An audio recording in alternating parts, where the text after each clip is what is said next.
With 3 games left to go in the season, Penn FC has turned into a spoiler. And tonight, they'll try to spoil the playoff hopes of the Charlotte Independents tonight here on ESPN+. And I'll welcome everyone out to FNB Field. Brian Kaiser along with Charlie Giroux. Glad you could join us this evening. Charlie, tonight we've got a matchup with Penn FC, who has found themselves just outside the playoff hunt, and the Charlotte Independents, who still have life, but they've got to win. And as you say, they're the spoiler candidate tonight. A team that came in here for this homestand with high hopes and expectations. Unfortunately, kind of laid an egg in that Atlanta game right off on a recent tear of 4 consecutive defeats. And the goal production through these 6 matches has been abysmal. 3 goals through 6 matches. Let's take a look right now at the standings right now in the USL. And at this point, what you're seeing is the Charlotte Independents down there on that 12 line. That right now they're 6 points behind the final playoff spot. They have 3 games left to go. They need them all right now to try to get over that red line and need some help, as it is just going to be a mad rush to try to see who can make the playoffs here at the end of the season. It's going to be a lot of fun. For Penn FC, you see right now, 2 games after this one, the New York Red Bulls 2 are a team that still desperately needs wins to try to stay above that line. Currently in 8th. They're next Tuesday, and then they finish up, Penn FC does, against Toronto FC 2. Well, we've got 2 teams that have some history with each other. And one guy who has a lot of history is Jorge Herrera.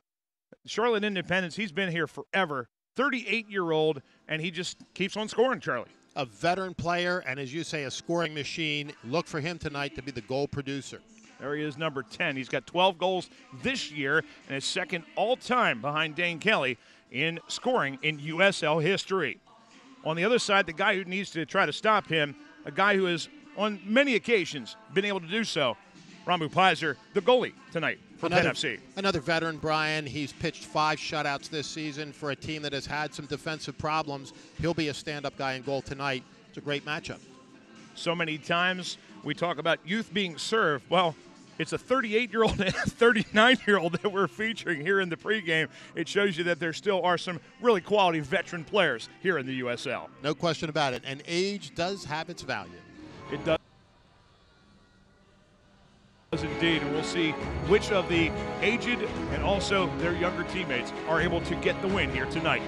We're going to step out for break. Back with more of our pregame show after this. It's Charlotte Independents against Penn FC here on ESPN+. Did you know all electronics must be recycled? It's the law, but more importantly, it's the right thing to do.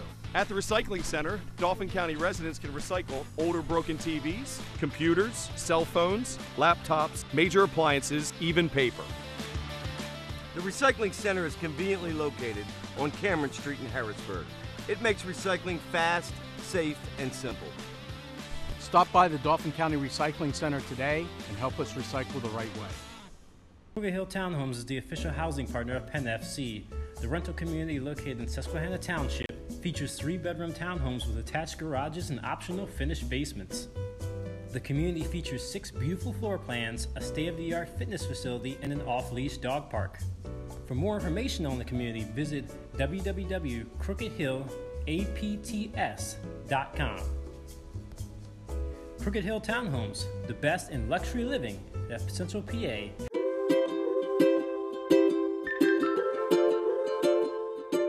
All across Pennsylvania, families are living their lives in their own homes. Not long ago, none of these families believed it possible. And then they discovered there was someone who could help. What was once only a dream is now a reality. Welcome home.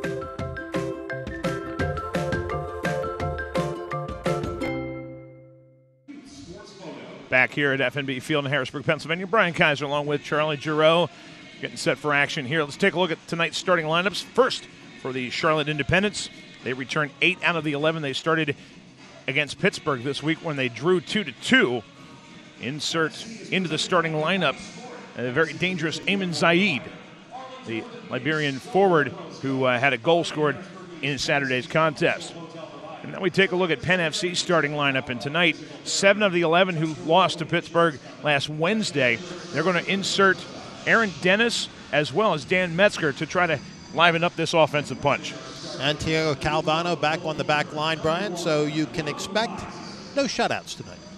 Mike Jeffries, the head coach for the Charlotte Independents, his 4th year, former Herman Trophy winner when he was playing with Duke back in 1983. And there's the first-year head coach for Penn FC, Raul Voss, just 34 years old.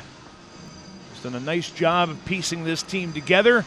Had it going there in the middle of the year, and then a late-season lag has forced this team to be playing just the spoiler role for the rest of this season. Penn FC technically not officially eliminated until this weekend's games kick off, but they cannot mathematically do it. A little bit of a disappointment here in the late season, Brian, and you really look at one word, in my judgment, it's intensity. They simply didn't play with the physical and mental alertness. I hate to keep saying the word intensity, but they just had no sense of urgency coming in here with a playoff spot on the line for them as they began this homestand. Now, after 4 consecutive losses, a much different situation. And we are underway here in Harrisburg. Penn FC hosting the Charlotte Independents. Our center referee is Guido Gonzalez Jr. Assistant referees are Jovelyn Bori and Tyler Larostek. The fourth official tonight is Terrence Mull. Independents are in the white uniforms, all white. Penn FC are in the blues with the white trim. Always sharp kits for Penn FC, and they will have the goal kick. The man in lime is going to be taking that one, and talked about him in our pregame. The man from France, 6'1" Ramu Pizer, making his 25th start of the season between the pipes for Penn FC. Veteran goalkeeper, really was a mainstay in their defense the last couple of matches, Brian, with some spectacular saves to keep them out of more trouble than they would have otherwise been in. A lot of pressure on him tonight, but the real pressure for Penn FC comes on the offensive end. We talked about this in a couple of the previous matches. The ability to keep the ball in the offensive third is really important for Penn FC tonight. Throwing coming up for Marco Franco, the former Indy 11 man. Metzger plays it to the middle. Calvin Resend, who's had a couple nice games recently. And find Franco up the right-hand side. Beautiful conditions here in Harrisburg tonight for soccer. That pass is too hot, looking for Franco on the outside. Couldn't ask for more perfect weather.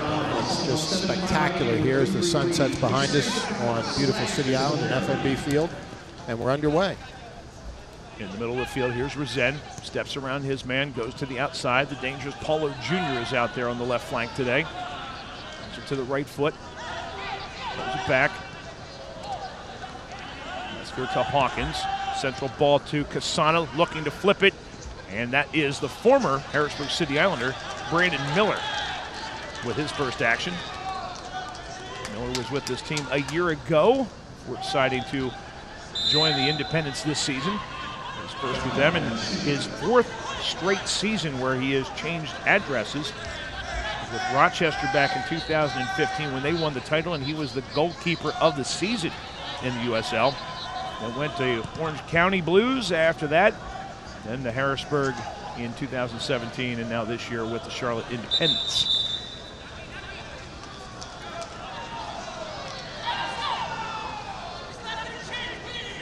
So we're going to have a corner kick, our first one of the night. That ball was last touched or deemed to have been touched by Hawkins. Field conditions tonight, Brian, just about perfect. We were in here last week with a lot of rain. Groundskeepers did everything they possibly could. The field actually drains pretty well. It's made for baseball, as you know, but tonight the grounds crew really has it looking manicured. We're going to have a corner kick. James Kiffey, 29-year-old defender, making his 10th start of the season. Put the left foot to it. Forward directly in the box, looking near post, headed by Metzger away and out of danger. Paulo Jr. will lead the counter. Up the left side. They've got some numbers if they play with it. Dennis over on the right-hand side. White jerseys get back. Dennis Oak to the inside. Tries to drop it off for Resend. And the ball is flicked all the way back. Resend can't get there. It will be a goal kick coming up for the Independents. But Harrisburg beginning to show a little bit of pressure in the offensive end, Brian. It's so important. They've played this ball control game, trying to stress possession. They've possessed the ball significantly more than their opponents the last few matches, but haven't created the scoring opportunities and even the consistent scoring attack that they need. Miller will take the goal kick, booming it up across the midfield. And Zaid with the header, but nobody home. Here comes Penn FC. More pep in the step tonight for Penn FC with Paulo Jr. Metzger crosses, looking backside. Dennis cannot keep it down. Flicks it all the way to the other side. Casana tries to bike it to the other side. Ball still alive in the box with Resend. All the way. Clear that time by the Independents up to the neutral third. He was waiting for the volley and waited just a second too long there, Brian. Defensive player took it away. But again, nice pressure by Penn FC early in this match. We want to see a lot more of that. Ball played up to Junior. Hawkins. Now back to Calvano. Veteran Brazilian. Pressured. And plays it out of play to the far sideline for a Charlotte throw-in.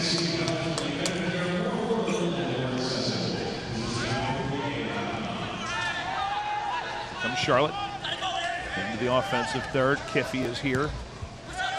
Dangerous left foot that he has. Now Alex Martinez playing it over to Kevon George.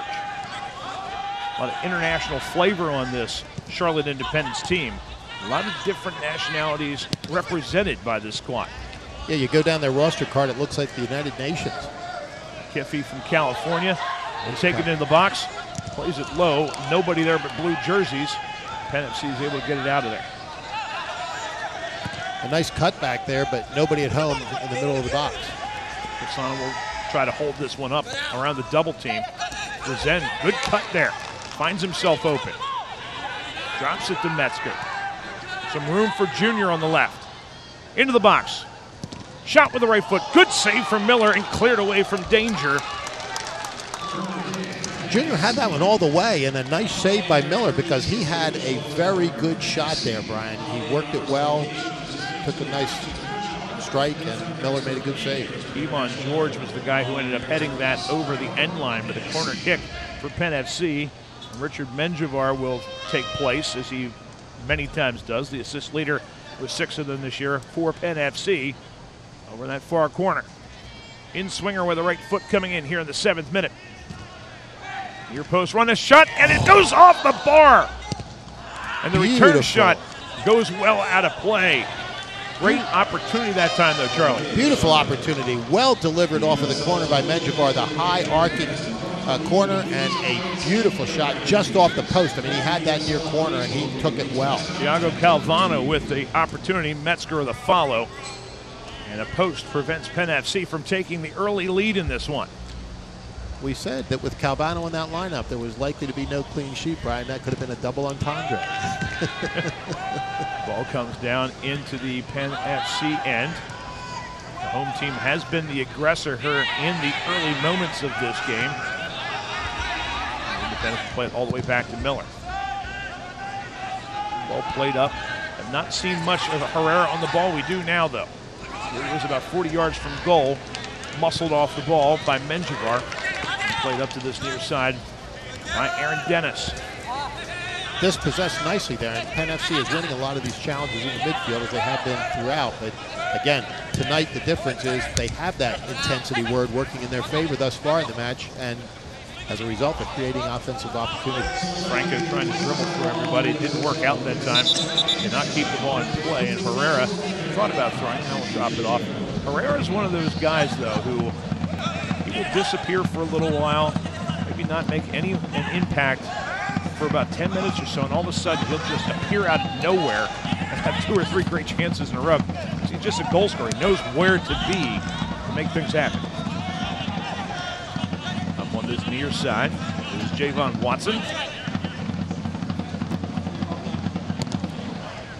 Watson 70 caps for Jamaica in his career, including 4 goals. Was in the MLS for many years.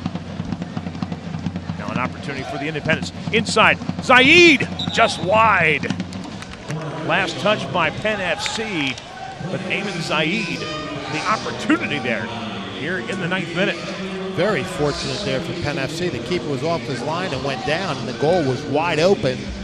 The ball just pushed a little bit past the far post. Kiffey will take the in-swinger. Second time he's going to go with his left foot over that far corner.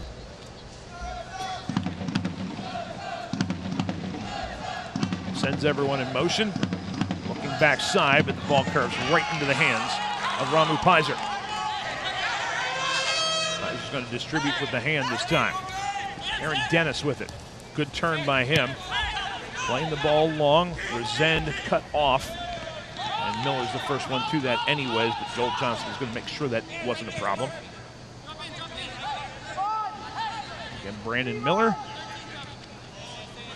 in goal tonight for the Charlotte Independents. Has taken over the starting goalie job as Andrew Dykstra, who has started 22 of the games this year, but Miller has started the last couple. And Dennis out here on the right wing has been a big addition for Penn FC tonight. Brian has really helped to speed up the offense and put a little more punch into their attack. Kiffey plays the ball centrally. Martinez went one way, the pass went the other. Throwing coming up for Penn FC.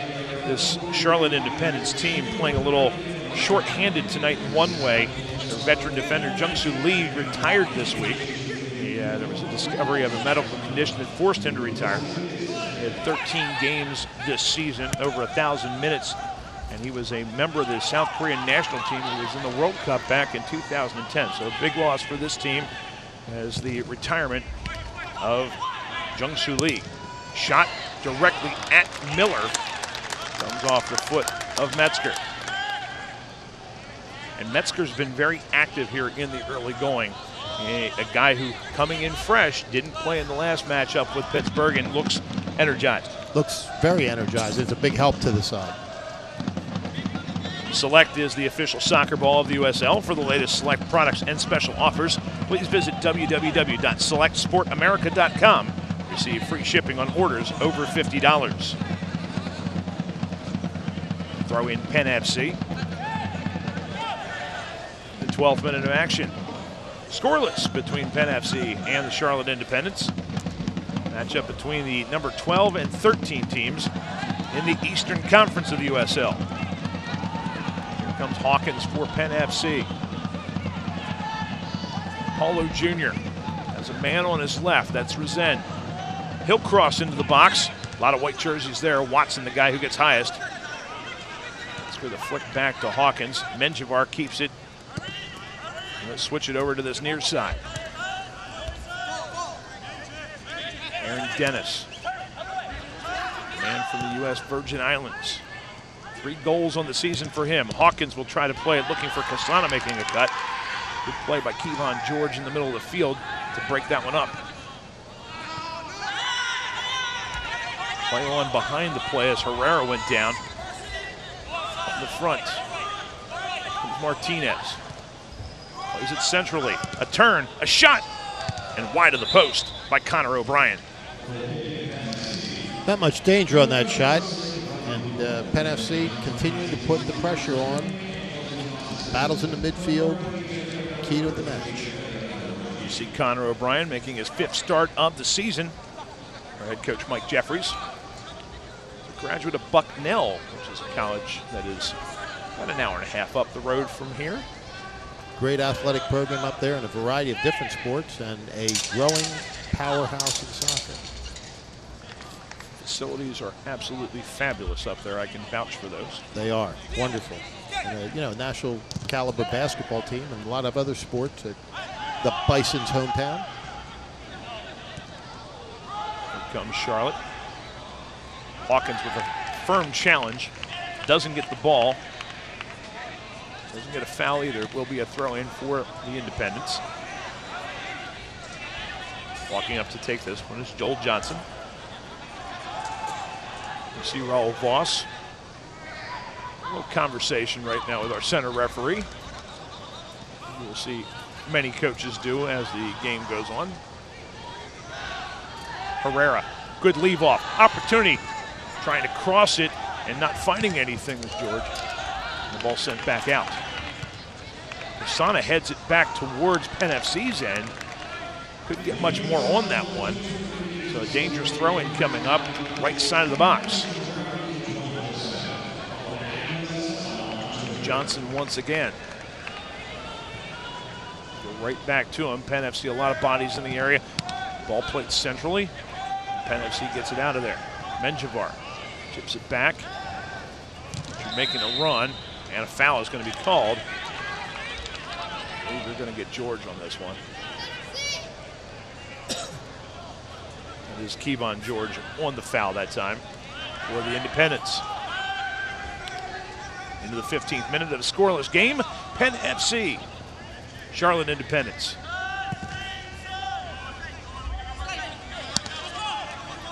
There's Franco over on the right side. Turns to Resend. Tries to get it by one man, cannot. That is George. Prasanna pressures him off the ball. Now a little bit of dicey possession in the back for a moment from the Independents. Bilal Duckett wearing the captain's armband tonight for them. And he's got it right now in the back. Duckett also, along with Brandon Miller, a former Harrisburg City Islander. Duckett was back with this franchise before it rebranded back in 2012 when he played 19 games with this team. That was in between stints with Vancouver and the New England Revolution. Ball played back to Pizer. He'll tow it all the way back up to midfield. Flick from Metzger's not enough. Tracking back to it is Martinez.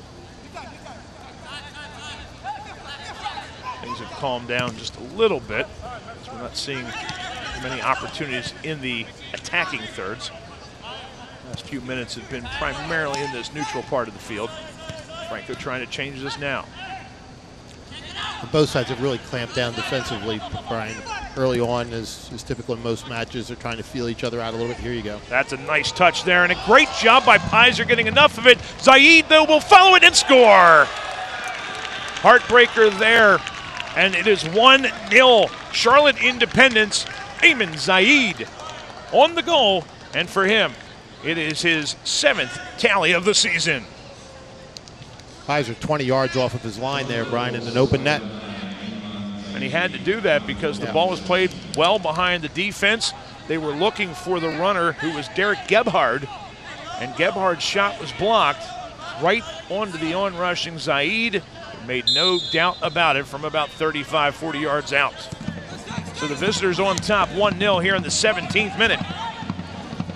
Zaid, his 7th tally of the season.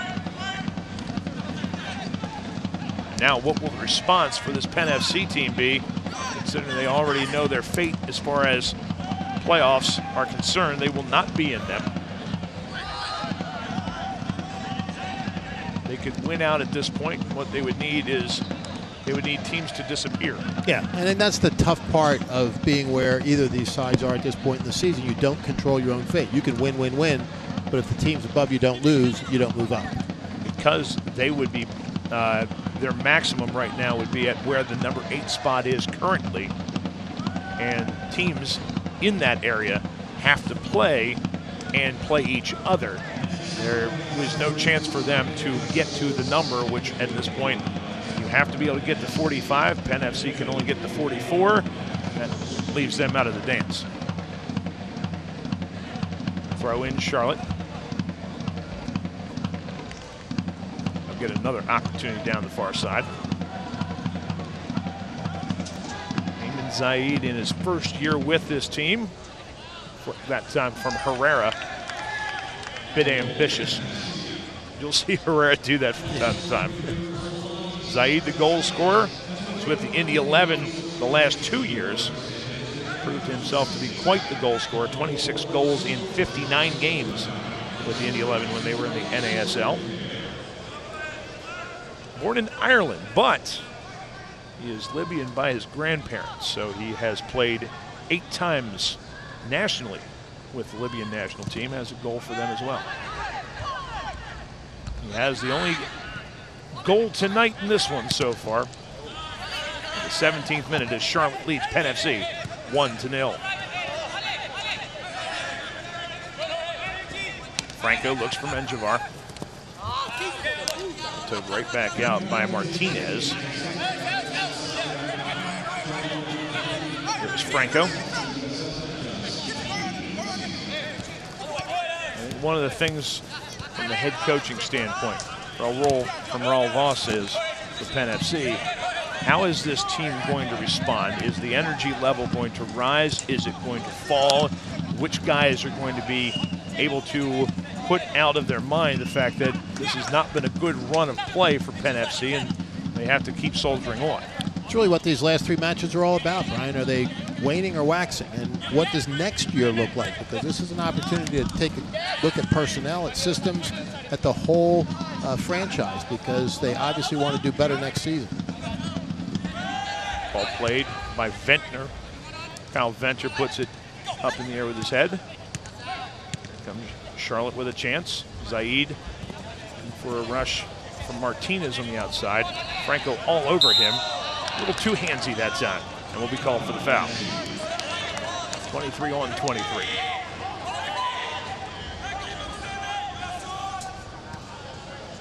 There'll be a free kick opportunity coming up for the Independents. Anytime there's a free kick in this sort of an area, you know who's going back. It's the 38-year-old. In his 12th year with the Charlotte franchise, when they were the Eagles, he was with them. Yes. And now with the Independents, he's still there. And that is Jorge Herrera. The old man still has a strong leg. And for anybody else, this isn't quite as dangerous a spot on the field. For Herrera, just watch. He's a heck of a coach, too. We'll talk about that a little bit later. It's Herrera with the right foot, looking backside, headed by Hawkins, out of danger here to the near side. Herrera actually coaches at Charlotte Christian School and has coached them to 4 state titles in his time there. Pretty impressive record, and a very good man in addition to being a very good soccer player. A former USL2 MVP finalist. I don't want to call it a bit more obscurity lately, but the Charlotte team has not been a consistent playoff contender year in and year out, so has not maybe gotten the headlines or the opportunities for recognition that maybe he deserves. But every single year when you look in the top goal scorers, there he is. Every single year he's got double digits. Pizer will take the goal kick. The 22nd minute of play. 1-0. Charlotte leading Penn FC. Zaid, the goal scorer. Drops it all the way back to his back line. Duckett. Good turn that time by Martinez. He's once again grabbed by Franco and wins the free kick.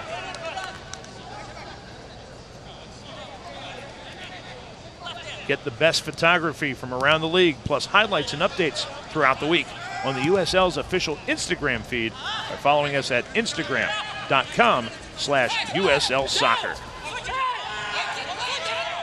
After the free kick, Penn FC with it now. Hawkins to the middle. Looking for Resend, a little too strong for him. Kevon George was there. All the way back and now cleared up to the midfield stripe. Menjivar, some pressure on him, and a shove in the back from Gebhard draws the foul.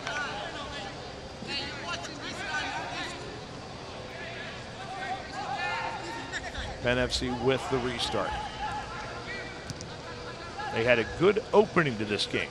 The first 10 minutes or so were aggressive. We have not seen that since that time, and there's an errant pass and the back line. And the Charlotte goal in there just seemed to break their stride and break their momentum. This game, like any other, runs on momentum. You really want to see Penn FC regain that intensity that they had early in the match. We talked about it in the pregame. We talked about it early in the broadcast, Brian. That's the one thing that really has been missing from this side over the course of the past few matches, and it's cost them. They've got to have a sense of urgency and an intensity and a focus, especially in the offensive third. Martinez with it for Charlotte. Over to Duckett. He'll play the ball long, but nobody making the run down the right sideline. Kasana not had many touches, and this time just enough of a bump from Duckett to knock him down. So the restart coming up. You see Bilal Duckett with the captain's armband.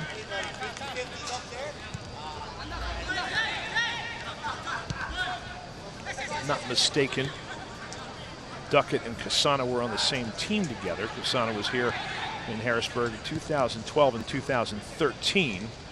Duckett was here that first year that Kasana was here. So the two are very familiar with each other. Started numerous games that season for that Harrisburg City Islanders franchise. Long ball played up.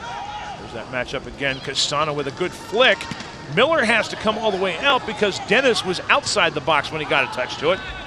Charlotte does a good job of scrambling and playing it up the midfield. Can Penn FC keep the pressure on? Paulo Jr. down that left side. Stepped in on, looking for the foul and gets it. Called against Joel Johnson.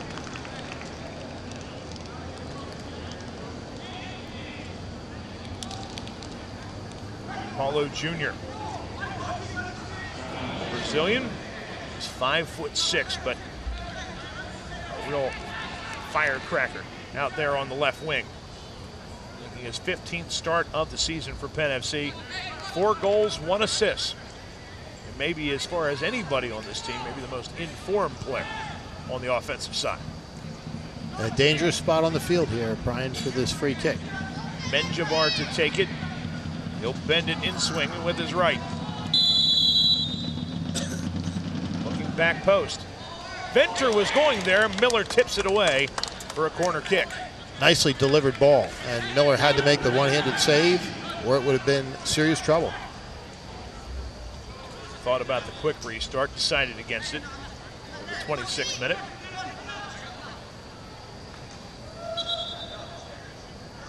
Miller, I've always felt that he plays taller than his listed size of 6 foot. I look at Brandon Miller and the way he plays out there, and he commands the box like he's 6'4". Very athletic, great jumping ability, and I don't think that hair hurts too much either. Give him a couple inches on that, and here's Menjivar with the outswinger. A glancing header coming by Hawkins. Penn FC will keep the possession and win a throw on the far sideline.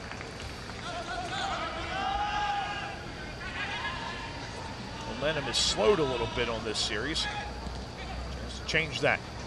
Resend, triple team, and cleared. Ball goes right over top of Franco, but Penn FC will get the throw in. That's at least encouraging, though, for the home team, Charlie. The fact that there was several opportunities there for something to happen. That's the key at this point in the match, is to create those opportunities, create some space, look for the scoring opportunities, build numbers. They've been doing it a little bit better than the last few minutes following that goal, which they really looked deflated. Dennis was able to outfox O'Brien for the ball initially, but Independence will just blast the ball down to this near side. Penn FC will have to throw. Play Wheel of Fortune, new scratch off from the Pennsylvania Lottery. For your chance at top prizes of $100 grand. Players must be 18 or older. Please play responsibly. Benefits older Pennsylvanians every day. Very good. Here comes an opportunity. Onside is Gebhard. Good distribution and an opportunity and a goal for Zayed. Zayed, his second goal of the game.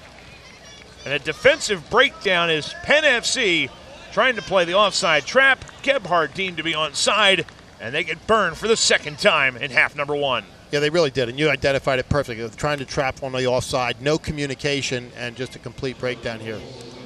And you see there the ball dummied through from Herrera. Zayed makes no mistake on the backside as nobody's able to pick him up. And Pies are way out of position. On a beautiful ball played by Martinez to start that one off. And 2-0 is the score here as the home crowd has seen Ayman Zayed put a brace together here in the first half. Goals in the 17th and the 29th minutes. So the Charlotte Independents, who have been actually in good form through the month of September, unbeaten in September, 3 draws, 2 wins, trying to keep that sort of momentum going into October, and they're going to need to if they're going to make a playoff push. push on the outside. Resend has his ball taken away, but NFC keeps the ball. All sent opposite side. Switching the point of attack to Franco. Steps around, now on his weaker foot, the left. Ball comes back to his strong foot. This one's deflected, and Miller has to sky to get it.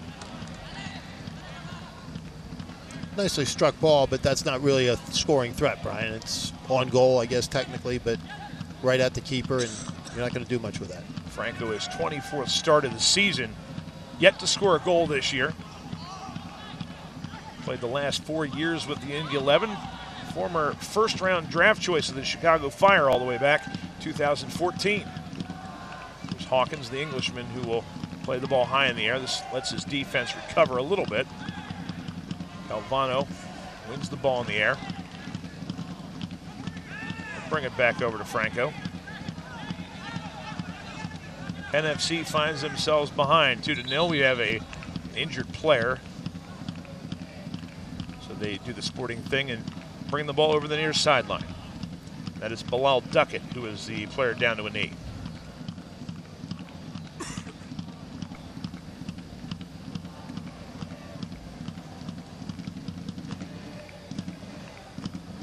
Duckett in his 5th year now with the Charlotte franchises. I'll take another look at what may have happened to Duckett as he's challenging with Kasana. He jumped up, and what I have no idea what happened to him. He's holding his right arm like it went dead. Yeah. That is a very odd non-contact sort of thing. Looked like his arm may have locked up when he came down, Brian, and you just wonder how serious this is, and you say a little quiet prayer. He's okay. He had a quick word with Mike Jeffries, his head coach, and he says, yep, go right back on up there to the touchline and get you waved back in as soon as possible. So we're back underway here. Long ball played up. Aaron Dennis making a good run, and Duckett, as soon as he gets back on the field, immediately has to clean things up for his team and forces a corner kick for Penn FC. Menjivar goes to the corner to take it. Richard Menjivar, the El Salvadorian, 41 caps for their national team. He'll send the ball into the mix. Kasana trying to get up. Out jumped on that one by Zaid. Back to Menjivar. All the way back to Franco. Some pressure put on him initially. And the best he can do is just send it back in. And it goes all the way back to Miller in the cage for Charlotte.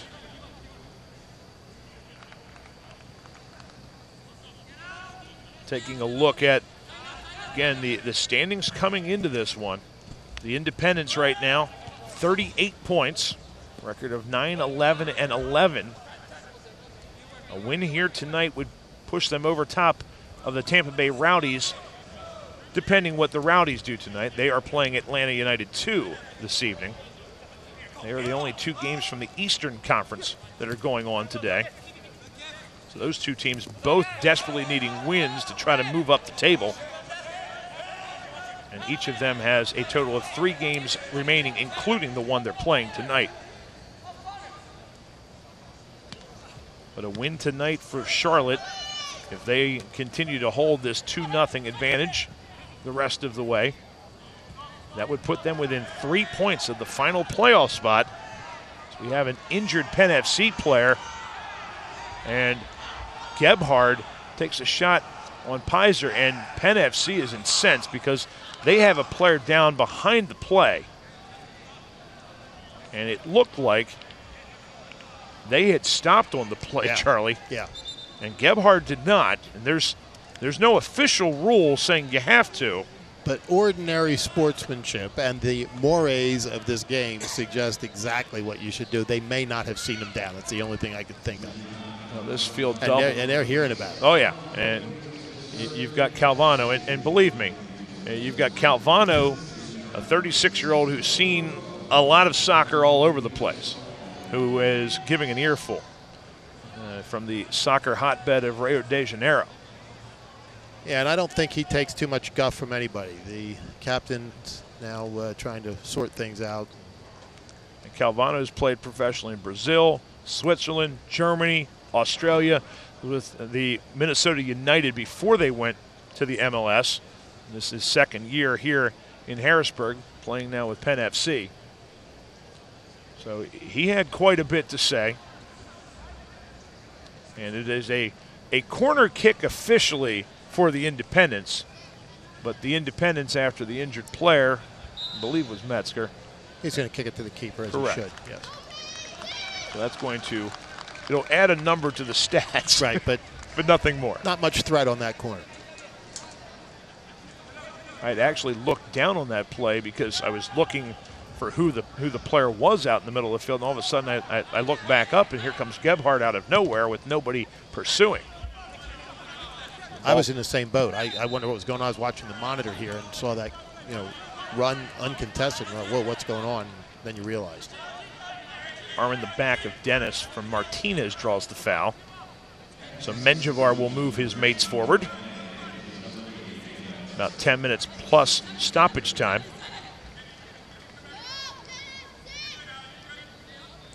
Left to go here in this first half. And it is Metzger who is the injured player. Here's a ball. Venter! Goal! Just like that. Great job that time by Menjivar, his 7th assist of the season, and it is Kyle Venter, his 2nd goal. Really, and Penn FC's right back in it. Yeah, perfect delivery. You couldn't ask for better. Skied above the crowd, got the header, nicely placed, well struck. This is, highlight reel stuff. Menjivar, as you have said all night, has that good, strong foot, and there you go. Getting inside of Bilal Duckett. Just a little bit more size inside from Kyle Venter. His 2nd tally of the season has all of a sudden got the home crowd into this one. It's 2-1 in favor of Charlotte, but Penn FC right back in it. And to use the height advantage to perfection, and now you just see a little extra spring in the step of the Penn FC side, which was so important tonight. We've talked about the intensity that they bring to the game. It looks like it's back, and M. Kasana taking his time. Miguel Jaime, who has now replaced Dan Metzger, who is the injured player for Penn FC. That substitution coming right after the goal in the 36th minute. Kasana, great flick behind. Offside, though, is the call. As Jaime had gotten into a little bit too deep of a position. Watch highlights from every game of the 2018 season and stay up to date with news from across the USL at the league's official Facebook page, facebook.com/USL Soccer. Brian Kaiser along with Charlie Giroux. 37th minute of action. It's been a brace from Ayman Zaid of Charlotte, countered by a goal by the defender, Kyle Venter of Penn FC, that have the Independents in the lead 2-1. 12th and 13th place teams in the Eastern Conference doing battle tonight here in Harrisburg. Zaid, he's the man with 2 so far. For him on the season, goals 7 and 8 tallied in this game. Here's Resend. Drops it back. Here's Franco. Franco, a little bit of room. Can he step to it? He tries to play it to a rushing Kasana instead of taking the shot. Herrera will look to counter the other way. Holds it up.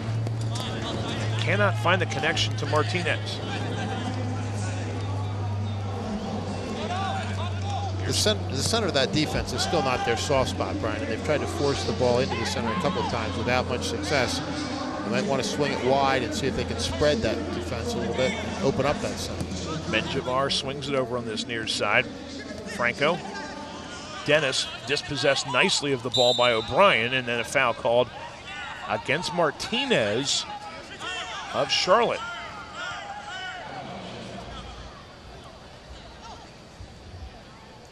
Martinez trying to plead his case, his 4th year with this Charlotte franchise. He's a guy who also has had a cup of coffee in the MLS. But he played with Sporting KC for 10 games back in 2014.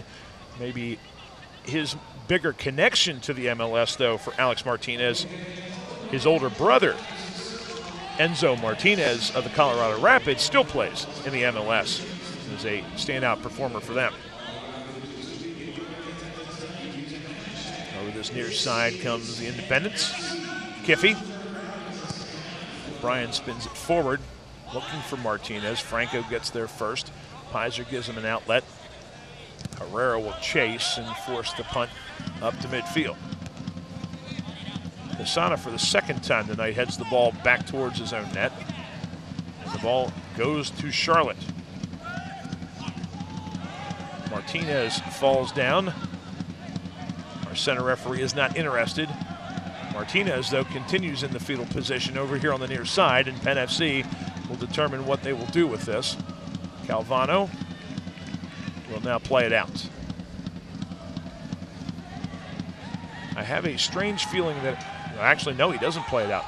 They're going to continue playing as Penn FC, and now they will play it out. Surprised, again, I thought they were playing it out. Martinez reaching at his right leg. Stretch that out a little bit. I have a feeling he's waiting for the referee to come over so he can have a couple words with him more than anything else. you scoped that one out. The problem with cramping, Brian, and I don't know what your experience was, though, that once you start to cramp, it's really tough to come back because the minute you exert, the cramp comes back. They can stretch it out. You know, they pull on their toes and, you know, hydrate. And I guess some of them try to get potassium, but you can't get enough of it fast enough. And you can see he's hobbling a little bit. Yeah. So we'll see, you know, next time he jumps or makes a quick cut, whether it holds up. Penn FC is Rush Soccer's first team, making its USL debut this season. Rush Soccer is an international organization dedicated to the development of youth soccer players.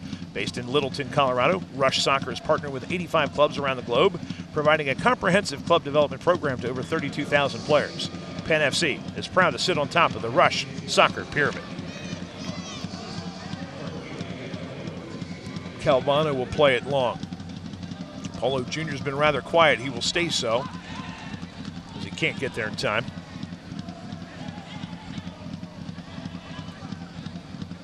See if Penn FC can try to keep the Independents in their own end. Joel Johnson with a throw. Penn FC is the team that comes out of there with it. Venter plays it high in the air. Resend trying to turn. Drops it off for Hawkins. Central ball. Casana lays it off. Here comes Resend. Playing it across the middle. Miller's there, and there was nobody there to try to clean up on the backside anyways. Yeah, Miller had it played well, but as you say, no support on the opposite side. Check that. That was Jaime, actually, that time, number 15. The sub who came in for the injured Dan Metzger with that opportunity.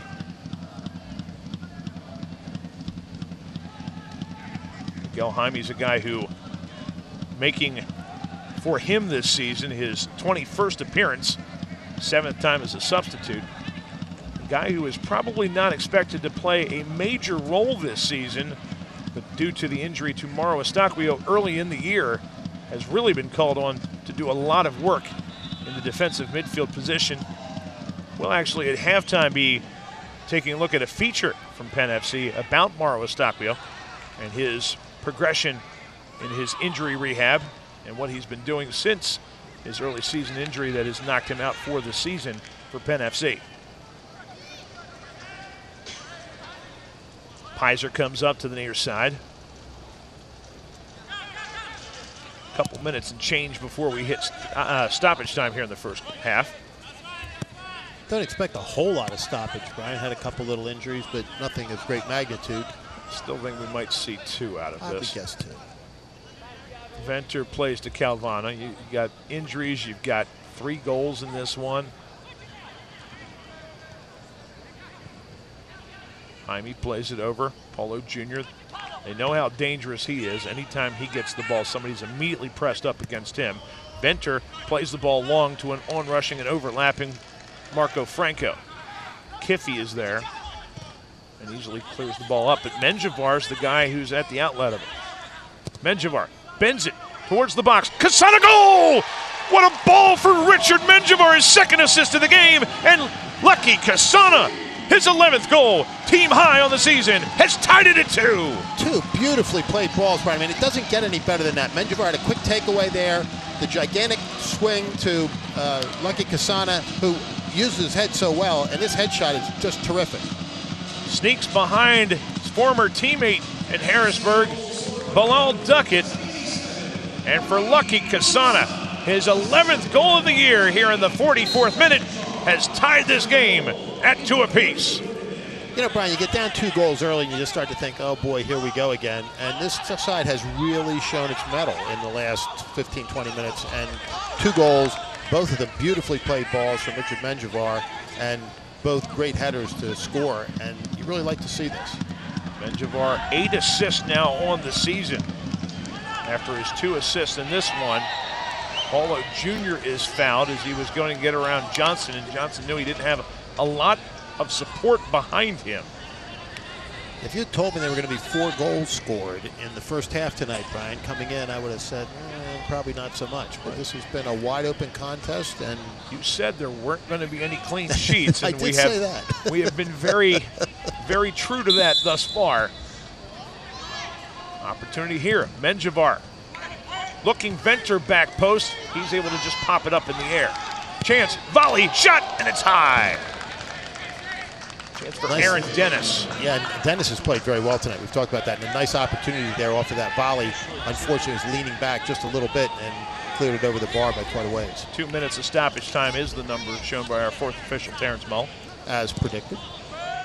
Brian Kaiser, the master of knowing how much stoppage time is. You're never wrong, brother. Well, I do okay. I won't say never wrong, but that's a little stopwatch here under the table. Ball sent to the middle. NFC all of a sudden has had the better of the play here by a long shot here in the last 10 minutes and have paid it off with a couple of goals to equalize their early deficit. Johnson looking. NFC swarming all over the place right now, but can't keep that one in play. Yeah, the better of the play and a lot of energy, and that's what you really like to see. I mean, look, in these late season games when you're kind of out of the playoff run, you really are playing for momentum going into the offseason. You're playing for the future, and it really is gratifying to see a side that gets down, you know, by a pretty good margin come back the way Penn FC has. Let's see how they play the rest of the match. Dennis, placed over. Chip forward, looking for Dennis to make a run. Dennis, a lot of hands to try to get past, cannot do so. I don't know, if they were in the NFL, there might have been a holding call there, Brian. A lot of shirt grabbing going on. It would be a restart for Charlotte in this case, and you'd have to think right now they would be content to take this one to the locker room, considering they've given up 2 within the last 7 minutes or so. Miller's ball goes out of play. Is there enough time for one more chance? No, says our center referee. We have played 1 half here in Harrisburg. Our score at the half, Penn FC 2, Charlotte Independence 2. Step out for break, back with a halftime show after this on ESPN+. Sugar Hill Townhomes is the official housing partner of Penn FC. The rental community located in Susquehanna Township features 3-bedroom townhomes with attached garages and optional finished basements. The community features 6 beautiful floor plans, a state-of-the-art fitness facility, and an off-leash dog park. For more information on the community, visit www.crookedhillapts.com. Crooked Hill Townhomes, the best in luxury living at Central PA.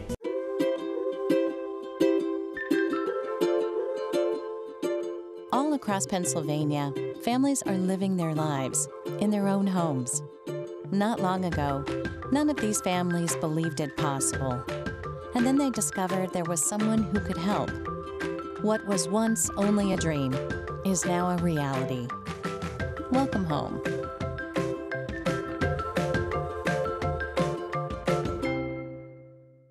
Did you know all electronics must be recycled? It's the law, but more importantly, it's the right thing to do. At the Recycling Center, Dauphin County residents can recycle older broken TVs, computers, cell phones, laptops, major appliances, even paper. The Recycling Center is conveniently located on Cameron Street in Harrisburg. It makes recycling fast, safe, and simple. Stop by the Dauphin County Recycling Center today and help us recycle the right way. From Times Square to your local community, from local sports to international conventions, Invika has changed the broadcast and video landscape, bringing professional quality and service to organizations across the globe. Through professional, college level, and local sports, festivals, competitions, parades, and telethons, conferences, and commercials, Invika is bringing the power of video to more people and markets than ever before. Have a project you need covered? Check out our website for more information. Invika, providing affordable HD video solutions. Back here at halftime, Penn FC and Charlotte Independence tied at 2. Brian Kaiser along with Charlie Giroux will throw it down to a third member of our crew. Here's Brandon Marie. Thank you, gentlemen. Coach Foss, 2 very different types of half there in the first few minutes. 2 goals from Charlotte, 2 goals for Penn FC in the back half. What did you see as a change there? Yeah, at the beginning of the game, we were a little too passive. We lost a lot of second balls, few too many gaps between the lines, so that was unfortunately not good enough. That's why we were behind 2-0. Then the response was good. I feel there's going to be more goals in this game. Certainly you can take some confidence from 2 late goals. How do you build on that to get 3 points in the second half? First of all, we got to make sure we don't give away those kind of opportunities for the opponent anymore. That's, as I just said, that's too easy. So we got to make sure we are better in the back. And then, yeah, I think if we keep going and keep playing free, we're going to create more chances, and then ultimately we'll score more goals. Very good. Thank you, Coach. Good luck in the second half. Back to you guys. Thank you very much, Brandon. We're at halftime, 2-2. Penn FC and the Charlotte Independence. One of Penn FC's players that they were going to count on a lot this year is Mauro Eustáquio, the Portuguese native. It was in his first year with Penn FC. Knee injury, though, early in the season has sidelined him.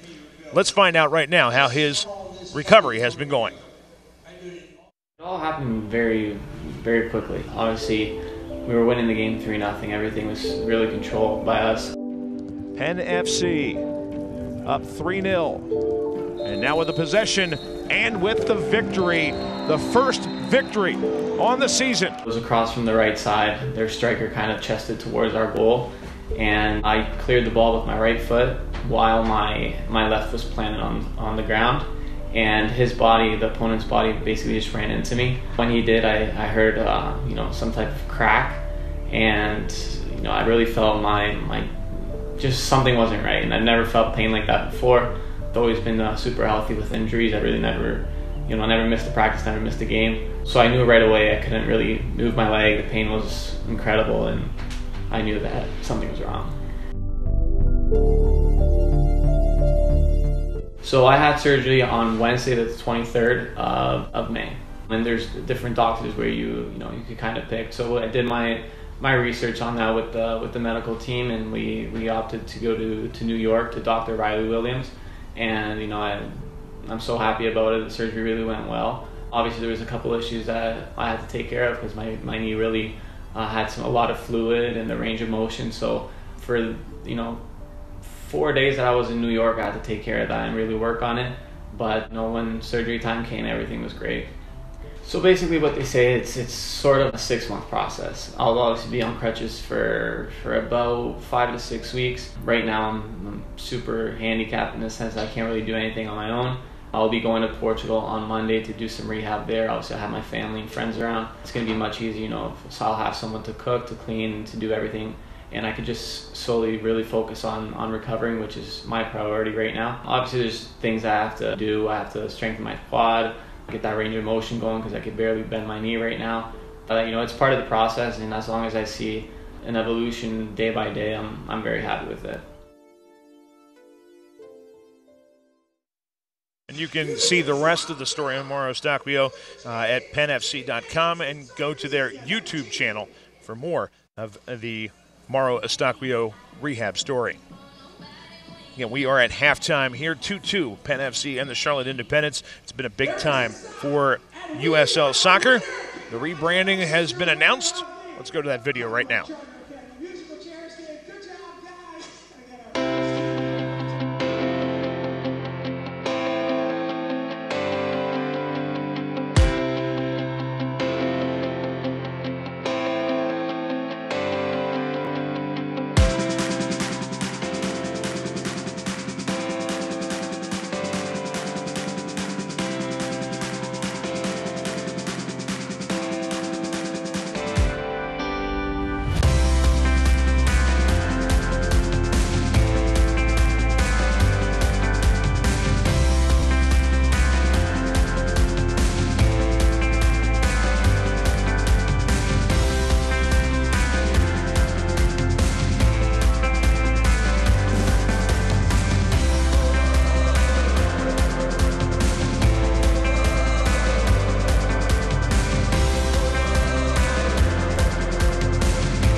more information about USL's evolution, visit uslsoccer.com. Penn FC, Charlotte Independence tied at 2. Let's take a look at our USL Team of the Week. Congratulations to North Carolina FC's Kyle Becker, who is your Player of the Week. He had 2 goals and an assist in a comeback victory against the Richmond Kickers that puts North Carolina FC in the 8 hole right now in the Eastern Conference, but a lot of great players there. You got 6 of them from the Eastern side of things, 5 of them from the Western side. Cody Lorendi was the runner-up for the Player of the Week. He's the goalie for OKC Energy FC. So some news going on around the league right now. Madison has announced their head coach, as they have announced Daryl Shore as the club's first head coach and technical director. Madison, one of the D3 franchises. USL has surpassed 2.5 million in attendance on the season, the first lower division league in North America to surpass that in a season. Entering week 30, over 2.5 million fans have walked through the gates to watch USL action. And a big announcement just came out this past week. The Tampa Bay Rays have purchased the Tampa Bay Rowdies franchise. That announcement was made official Tuesday in St. Petersburg. So that's what's going on around the league, but the big thing that's happening is the rebranding that's going on. The USL is now going to be streamlined as one identity, the USL Championship, USL League One, and USL League Two. USL Championship represents the pinnacle of the USL, the ultimate goal for players, coaches, fans, and communities, high-level competition with high-level ownership. USL League One set to be in play in spring of 2019 as the country's Division III league offers the opportunity for the first step in the professional ranks for new talent. And USL League Two, previously known as the Premier Development League, for more than 2 decades has been the established developmental platform for players, fans, and communities. 70% of MLS draftees played at one point in USL League Two. So that's your rebranding that's going on. Take a look right now at the standings, how they stand right now. FC Cincinnati has clinched home field through the entire playoffs on both sides. They have won the Shield. 75 points, well clear of everybody else. Quite a battle right now for the 2 spot, though, between Louisville City and the Pittsburgh Riverhounds. Charleston solidly in 4th. And then everybody else really fighting for position. Indy, Bethlehem. Ottawa's in some trouble because they tied Bethlehem this week and have only 1 game left to go. Bethlehem with 2, and a lot of these teams will have 3 games left to go. So those are the 2 teams that really have to worry about some things right now. You see the Rowdies at the 11 hole. Tampa Bay Rowdies and Atlanta United 2. Tied right now midway through the first half at 0-0. Big game for the Rowdies because they desperately need to win that one. You see the other games that are going on in the USL, all of those in the Western Conference this season. And our game right here, Penn FC 2-2 with the Charlotte Independence. A huge game for the Independents. Not so much for Penn FC, at least standings-wise, but for the Independents, they have to win to try to stay alive. They do, and Penn FC gets to play the role of spoiler tonight. And, you know, Brian, you come out here and you go down 2-0 on really a couple of defensive lapses. A lot of teams, quite bluntly, would just fold. Penn FC didn't. They picked it up. They kind of shifted it into a different level, had 2 beautifully delivered balls, 2 great headers, 2-2 at the half, and momentum on their side. And we'll take a look when we come back at how they did it, our highlights and stats. When we come back, 2-2. Penn FC and Charlotte Independence here on ESPN+.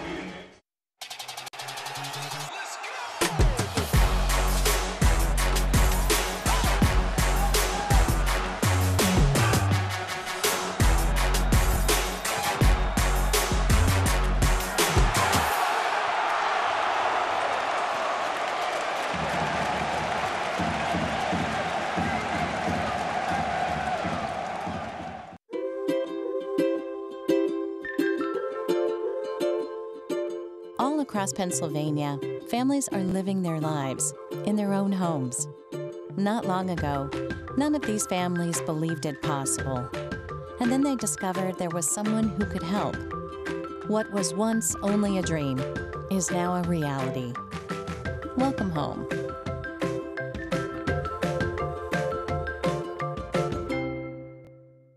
Did you know all electronics must be recycled? It's the law. But more importantly, it's the right thing to do. At the Recycling Center, Dauphin County residents can recycle older broken TVs, computers, cell phones, laptops, major appliances, even paper. The Recycling Center is conveniently located on Cameron Street in Harrisburg. It makes recycling fast, safe, and simple. Stop by the Dauphin County Recycling Center today and help us recycle the right way. From Times Square to your local community, from local sports to international conventions, Invika has changed the broadcast and video landscape, bringing professional quality and service to organizations across the globe. Through professional, college level, and local sports, festivals, competitions, parades, and telethons, conferences, and commercials, Invika is bringing the power of video to more people and markets than ever before. Have a project you need covered? Check out our website for more information. Invika, providing affordable HD video solutions. And we're going to take a look at our first half highlights. 2-2 the score. Here's the first opportunity. A breakaway. Gebhard's shot was blocked. Zaid finishes on the follow. And then immediately, Gebhard again. The danger man inside. Ball played through. And the shot by Zaid, his second of the night. Those coming in the 17th and 28th minutes. There's Cal Venter equalizing on the first assist from Richard Menjivar, that in the 36th minute. And Lucky Kasana's 11th goal of the year, again assisted by Menjivar in the 44th. Give us a 2-2 score. There's your stats right now, with Penn FC having the better of the play in the first half. They really did, and particularly in the second half of the first half. A couple of lapses there early. Coach Voss said they didn't play with he said they were passive. I love that word because we said they didn't have intensity. He said they were passive, and that's a pretty good description. But they really picked it up, and now they've got momentum. Penn FC, remaining games coming up. They have two of them next Tuesday against New York Red Bulls 2, before finishing up on Saturday night, both here at FNB Field against Toronto FC 2. For the Independents, they've got two left. They play this Saturday at the Tampa Bay Rowdies in an elimination game at 7 o'clock before finishing up next Saturday back home against North Carolina FC. We are underway here in the second half. 2-2 is our score between the Penn FC and the Charlotte Independents. Brian Kaiser along with Charlie Giroux. Glad you could join us this evening on a beautiful evening for soccer here in Harrisburg, Pennsylvania. Couldn't get much better in terms of weather conditions. The field is in really good shape. It's following some rain last week, and the play out on the field is where it should be at this point. Both teams really going at it. Charlotte needing a win. Harrisburg looking to spoil their playoff hopes. Penn FC with it. Kasana, weak ball over to the side. Javon Watson gets there first. Playing with the ball a little bit too much there and gives it away. Here comes Penn FC with possession once again. Cross towards the box, hits Watson. It'll be a throw-in right by the corner flag. Almost a corner, but yeah, you play around with the ball down here in the defensive third as much as Charlotte did, you're going to have it taken away. Penn FC will change the thrower.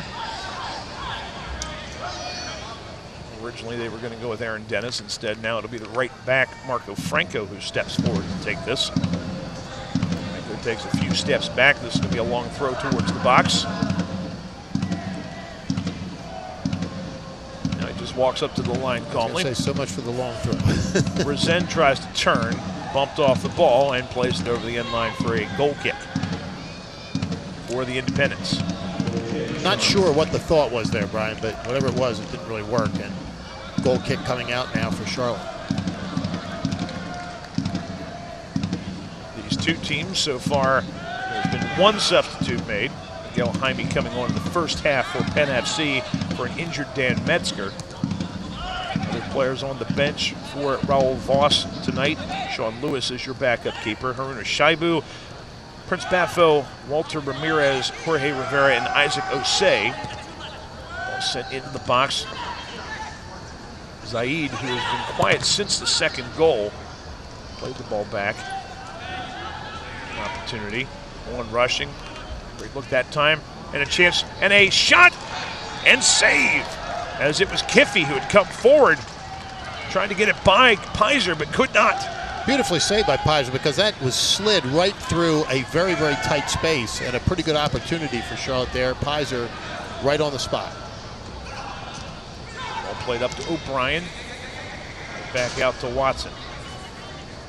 See if the urgency is there for the Independents here in the second half.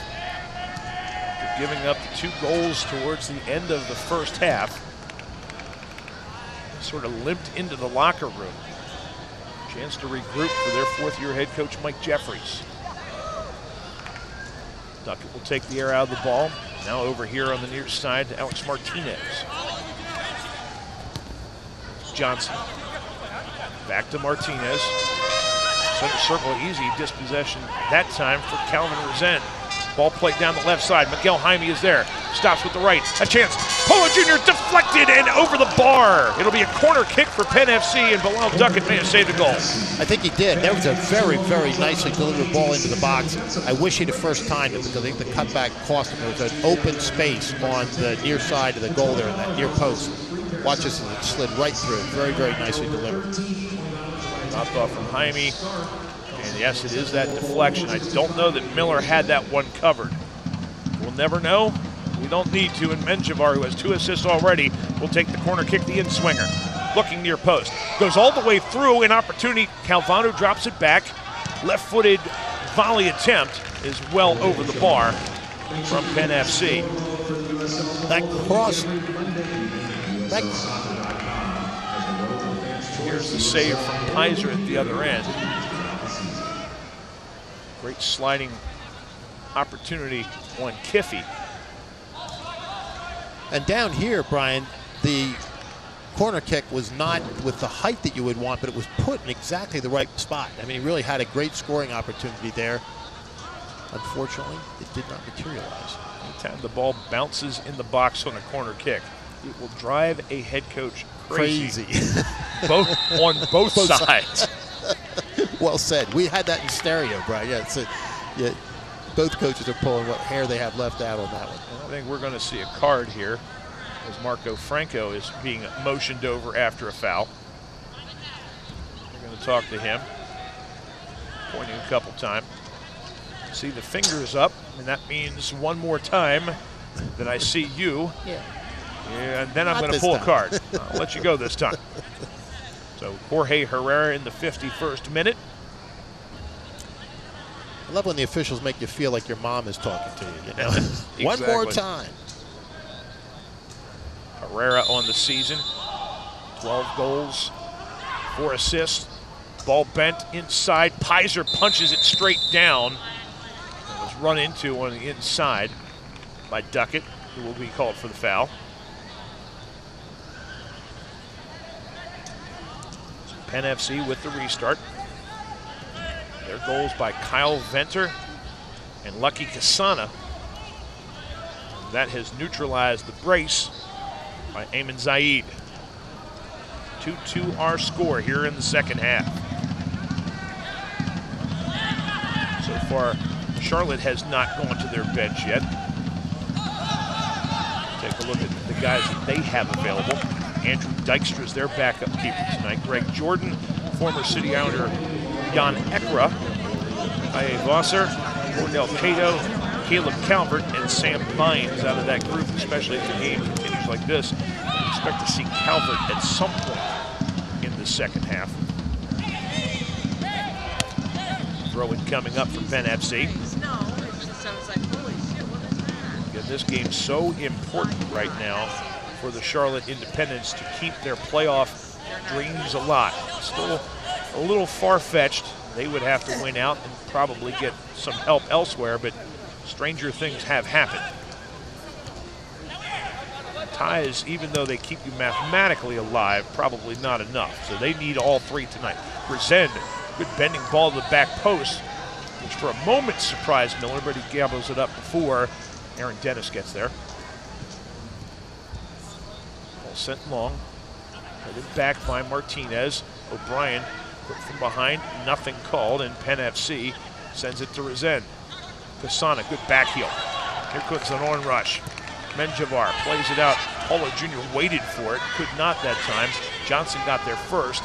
Slipping on the side as Menjivar drops to Kasana, flips it right back for Menjivar, played away by Watson. Not a bad effort that time from Penn FC's duo. Not bad at all. A little old-fashioned basketball give and go. Gebhardt has been around both goals. Opportunity on the backside, played back for Martinez, dropped off, slid down and off of the Charlotte man, who I believe is Zaid, looking for his hat trick. It will not happen there, and the goal kick is won by Penn FC. Get an inside look at life on and off the field from a player's perspective every Wednesday evening in the latest edition of From the Pitch on USLsoccer.com. Ryan Kaiser along with Charlie Giroux. NFC, Charlotte Independence, knotted up at 2. Here in the 54th minute of play. NFC in the blue. Have it on the far side of the field right now with Aaron Dennis. And Javar turns. Spins in the circle and now tries to poke it down that right sideline. Charlotte with it. Ron Watson. O'Brien. Zaid. Now here comes Martinez, a little bit more active here in the second half. Herrera in space. His first touch betrays him, and here comes Penn FC the opposite direction. Penn FC is able to work it all the way back. Pollard Jr. goes to Hawkins, right back to Jaime. Benjavar wants to switch the point of attack. Sees Jaime there. His left foot finds an open Marco Franco. Franco crosses, looking backside. Miller's the only one there over top of Cassano.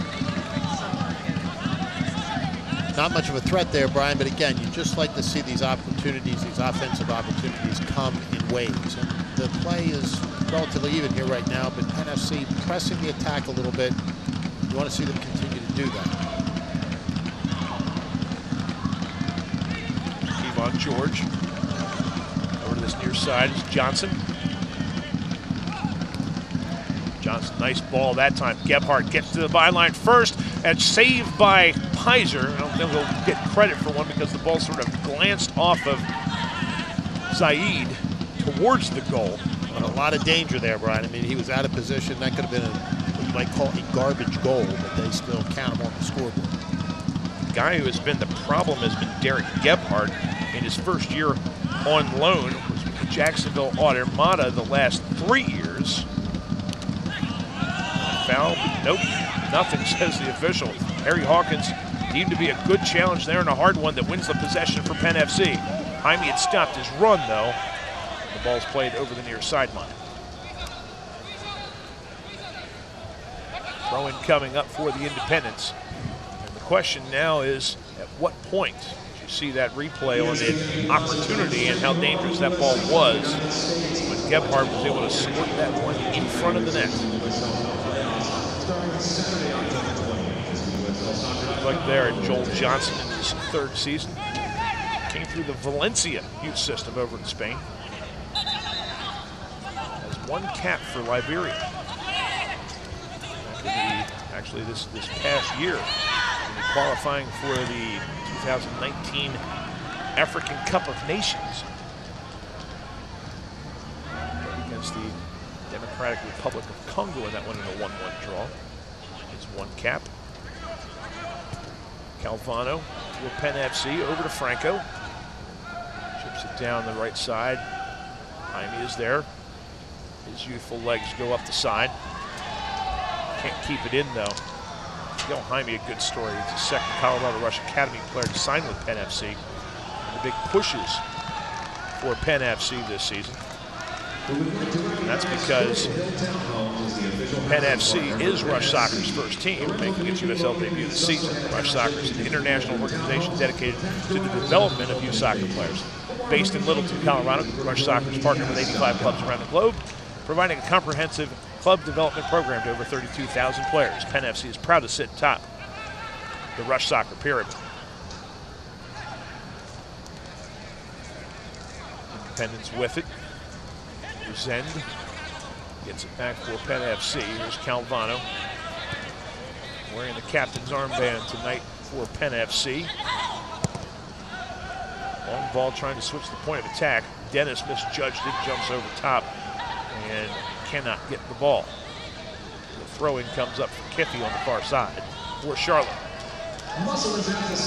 Into the 59th minute of play we go. 2-2 is our score. All the scoring in the first half.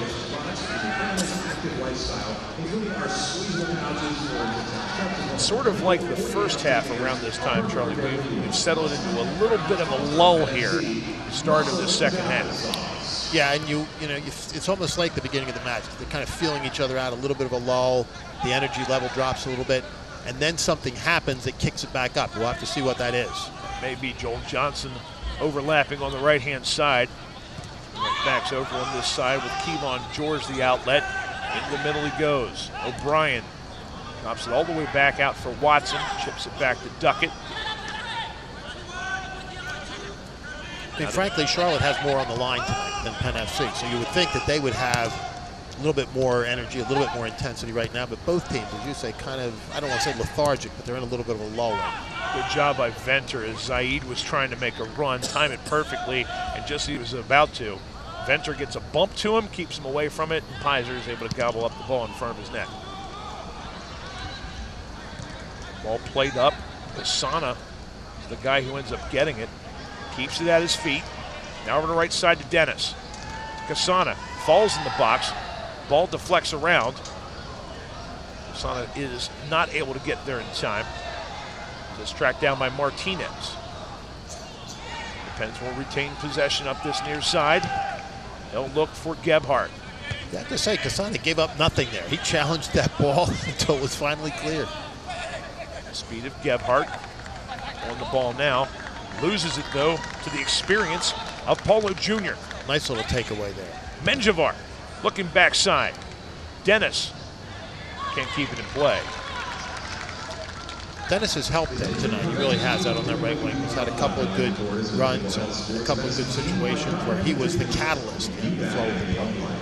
Now the coach to blink first as far as trying to change something here is going to be Raul Voss, as he will make the substitution here. Aaron Dennis has played his match tonight.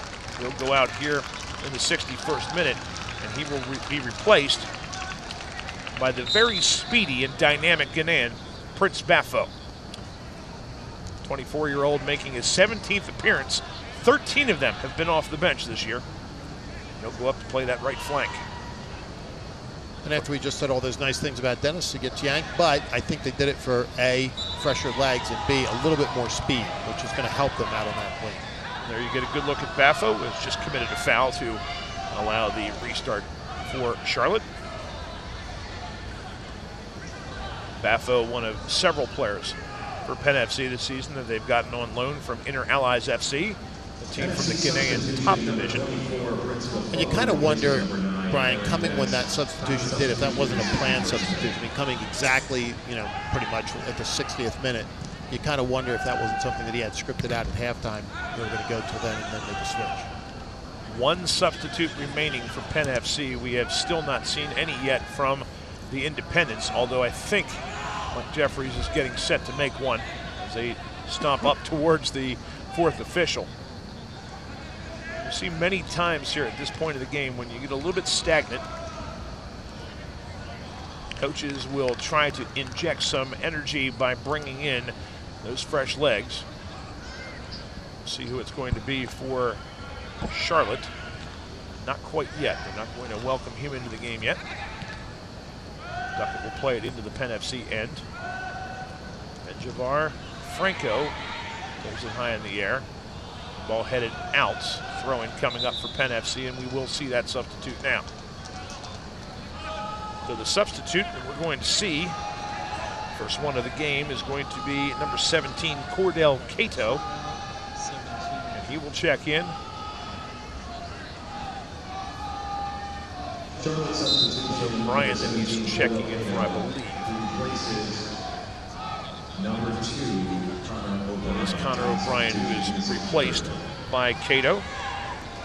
Cordell Cato in his first year with this team, and a guy who has a lot of MLS pedigree. Spent the last 5 seasons playing 111 games for the San Jose Earthquake. He had 7 goals for them. The year before that, his first year in the MLS, he was with the Seattle Sounders. Ball over the end line off of Penn FC, so a goal kick coming up, but not bad when you can bring a guy in with that sort of pedigree. The Trinidad and Tobago native already with 8 goals on the season this year for Charlotte. Nice to be able to bring that kind of scoring punch off of the bench, particularly at this stage of a match. Brandon Miller puts his foot to it. Sends the ball forward. Venter's the first guy to it for Penn FC. Right in the center circle. Rosen continues to battle inside. Ball played outside. Hawkins much more aware of the dangerous Gebhardt up this near side. Gets there first. The left footer will now play it over to Venter. Venter had the first Penn FC goal back in the 37th minute. Kasana's 11th was the equalizer, though, in the 44th. 2-2 our score. Kasana with it right now. Menjivar with 2 assists. Toes it out there to Franco. Left foots it towards the box. Headed by Duckett. They come the other way. There's Johnson making a central run. Over to Herrera, who has, as you have sometimes with him, been extremely quiet of late. Cater the substitute. Into the box he goes. And that's taken by Pizer without much danger. After a pretty good run there in the midfield, they don't really come up with much, Brian. Shot right at goalkeeper Raul Pizer. Easily saved. Long ball played up. Kasana, the only one up there, though. It's one of the things with the substitution of Baffo for Dennis. Dennis gives you a little bit more aerial presence. Aerial presence. Is that the same as height? Okay, we'll go with that too. I like that, aerial presence. Something that Baffo does not do necessarily, but right now it is Jaime trying to cut the ball back to an on-rush in Menjivar. Nice play of awareness from Kevon George, and a foul as Gebhardt is pulled on his way to the ball. Yeah, Coach Voss clearly wanted to go with speed as opposed to, what did you call that? Aerial presence? Aerial presence. I like that, aerial presence. The USL made history this past weekend as the league passed 2.5 million in total attendance for the 2018 season. Thank you to all of the fans who have made this the highest attended lower division season in North American soccer history. And thank you to all of those of you watching tonight on ESPN+. Ryan Kaiser along with Charlie Giroux, glad you could join us for this one. A game that could prove pivotal depending on the results. There's certain teams in the playoff hunt right now. It's the time of season you start getting eyes from teams that are interested in the results of the other squads that are going on. Right now this is a game that is knotted up at 2. After Charlotte took an early lead on some defensive lapses by Penn FC, Penn FC came storming back with a couple of highlight reel goals. Both off the foot of Richard Menjivar. Headers into corners of the net. Penn FC with the ball.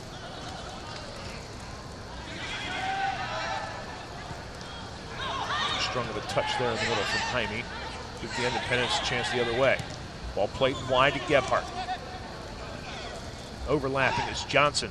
He'll twist it off the face of Hawkins and a throw in near side for Charlotte. One substitute remains for Penn FC. 2 substitutes remain for Charlotte. Throw to Herrera. That ball is left with nobody advancing on it. Gives Penn FC an opportunity to advance themselves with Franco. Baffo, the second half sub. Center circle is Jaime, now to Menjivar. Little pressure on him, goes right around it. Kasana's touch is off, but Baffo almost wins it back. Can he keep it? He does.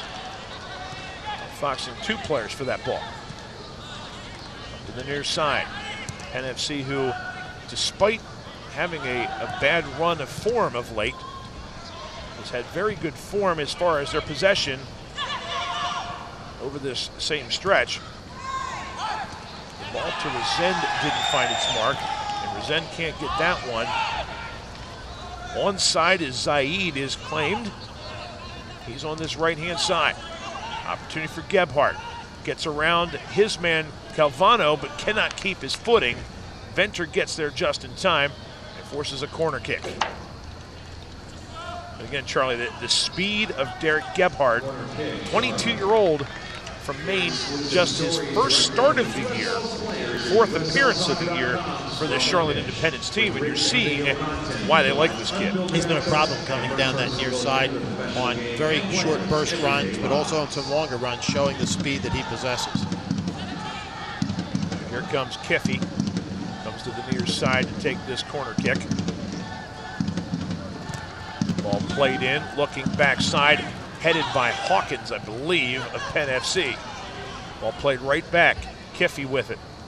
Gets it back to his favored left foot, chips it towards goal. A shot deflected, and it'll be last touched by Penn FC, another corner kick. As it was Franco, who was the last line of defense there, and I think Duckett got a piece of that one deflected, or Gebhardt. Definitely deflected last off of Marco Franco, Penn FC. Kiffey again with another corner. That one played up and out by Penn FC. So get it all the way over the far sideline.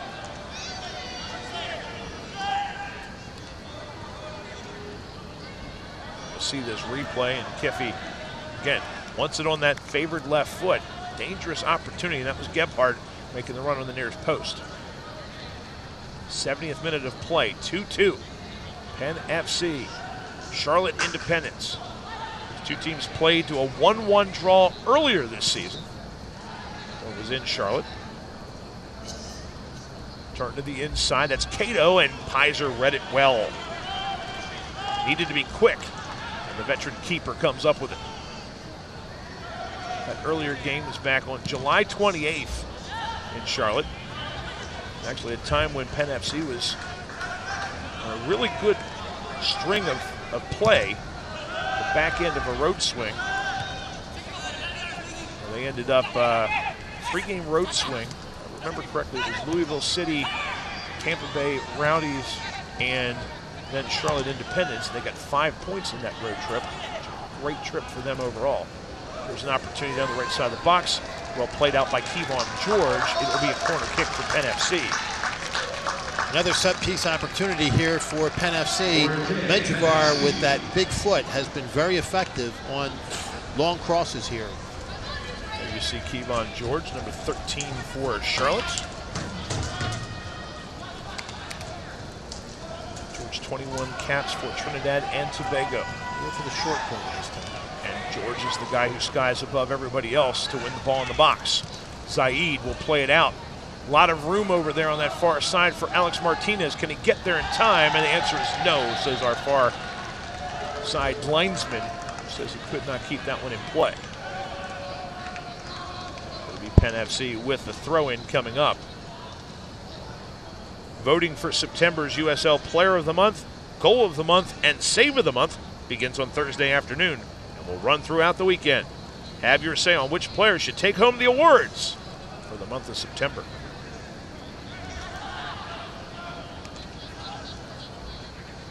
Still a little over 18 minutes plus stoppage time left to go in this one.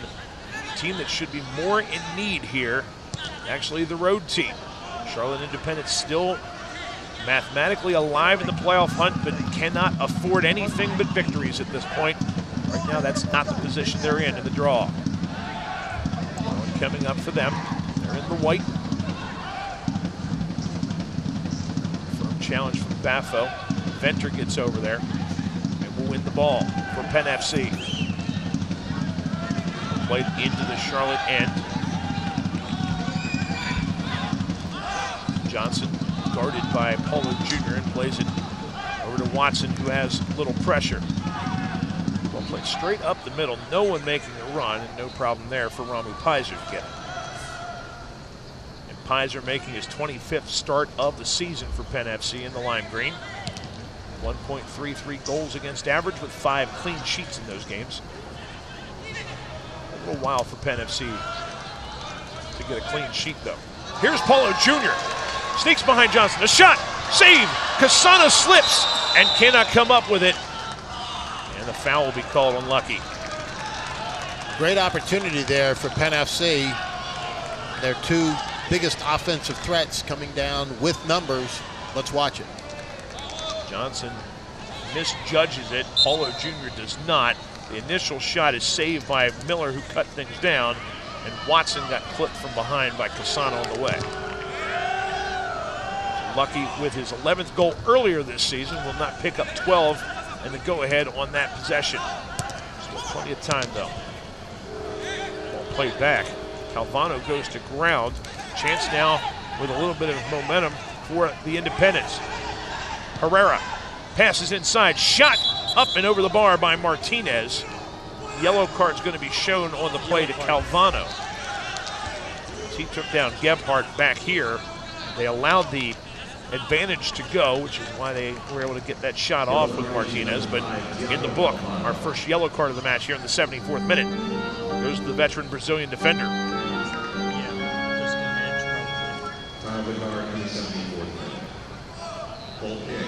So goal kick now for Penn FC.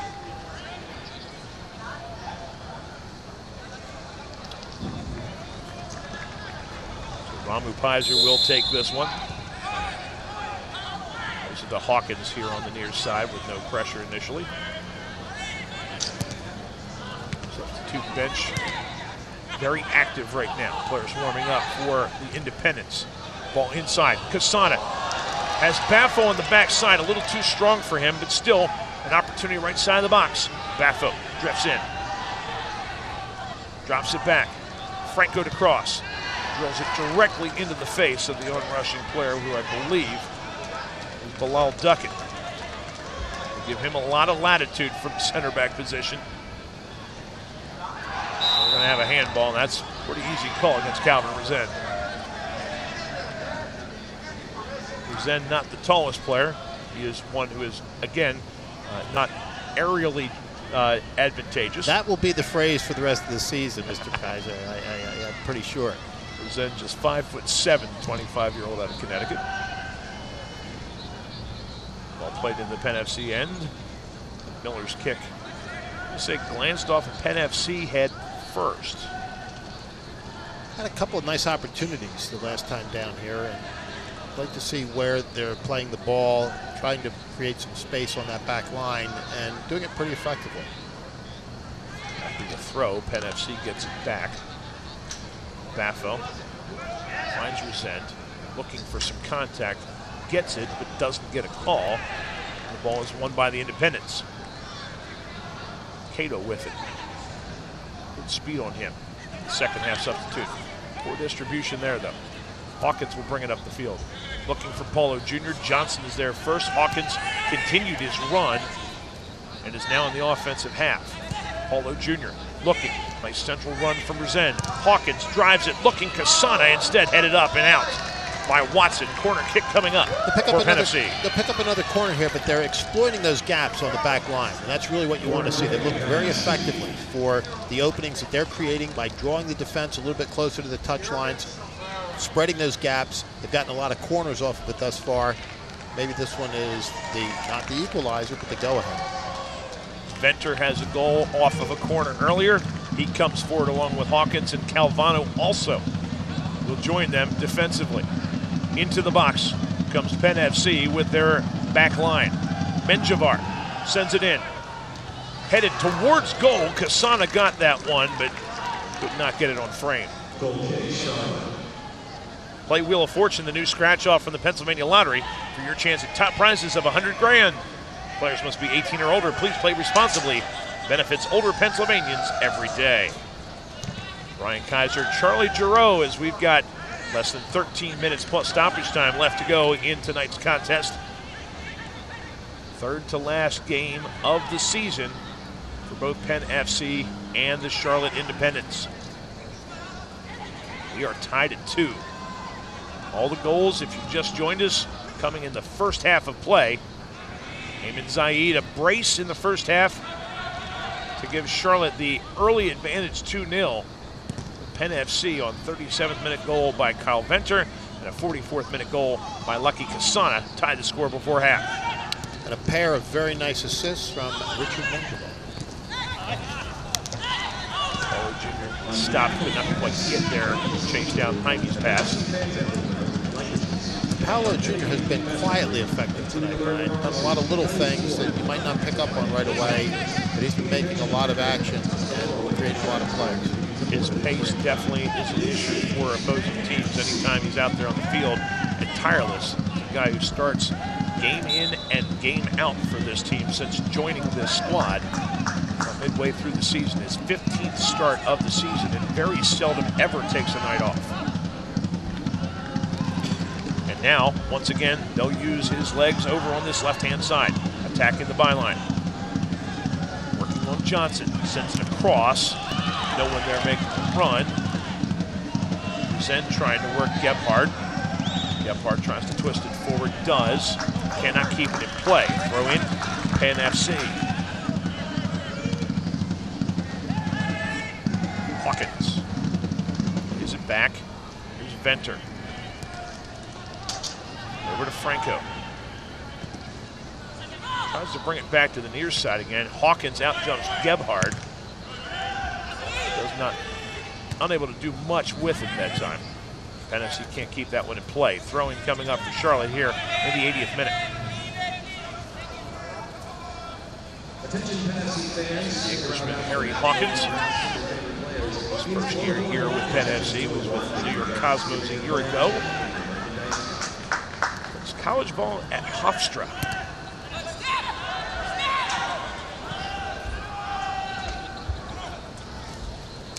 Johnson for Charlotte. Duckett, who toes it high in the air. Aerial challenge. An opportunity coming up. Calvano knows that he touched it last. Has to do something with it. Plays it over the near side, and he not only had to play that one out, but also the back of his heel. I believe somebody stepped on the back of his foot, and he is feeling the effects of it. It's a very painful injury. It really is. Doesn't look like much, Brian, but those hurt. Across the Achilles tendon, and he's feeling it. They are going to bring the trainer out right now for Calvano. Thiago Calvano, 37 years old. Not much protection. You take the boot right across that heel, it hurts. We are going to have a substitution coming up. Where's the magic spray, Brian? They don't use that much in the USL. That is true. We are actually going to see two substitutions. The first guy you're looking at is the former Harrisburg City Islander, Jan Ekra. He will come in for Kevon George in the midfield. The other substitutions, the other guy I expected to see, and this is definitely a tactical situation, Caleb Calvert, a forward, will check in for Bilal Duckett. You knew that was coming as soon as Duckett came forward and put the captain's armband on Jorge Herrera. And a little aerial presence with this substitution, right?